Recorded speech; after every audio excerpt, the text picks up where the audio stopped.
Hi, welcome to today's question. So the question is knitting an expensive hobby?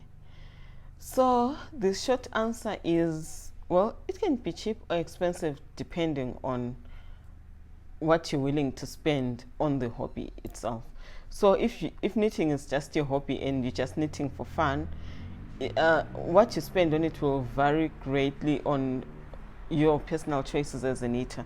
For instance, the yarn that you buy will determine how expensive the hobby is for you. If you're buying yarn from, say, your grocery stores, because sometimes you do find yarn. That's where I started when I was first starting to design. I didn't have the budget for pricier yarn, so I'll literally buy them from Checkers.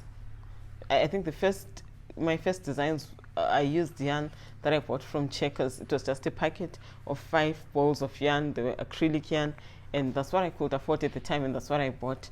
So all those are factors that could affect how much you end up spending on your knitting hobby. And if you want to build a stash and collect yarn, it's going to be a bit pricier. And how many patterns, books, magazines you buy will also determine how expensive the hobby is for you.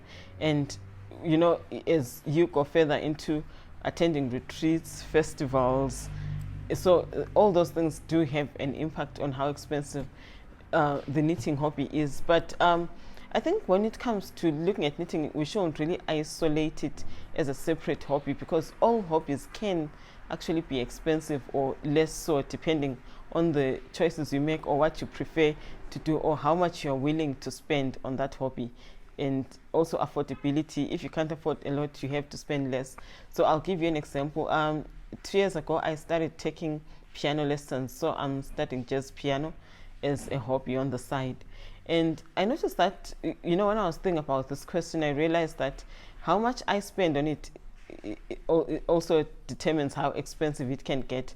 For instance, I bought my upright piano from a second-hand shop, and it cost an equivalent of about $150.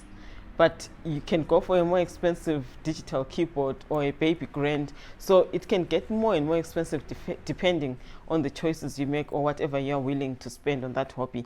I have to buy sheet music sometimes if it's copyrighted. And I'm also considering getting a private teacher who can come and teach me maybe once or twice a month. So I'm 100% sure that I'm not messing up, since I'm doing my lessons online and only paying an annual subscription. So all the hobbies that we take on will have varying costs depending on how much we're willing to spend. So thank you so much for joining me for this video. Bye-bye.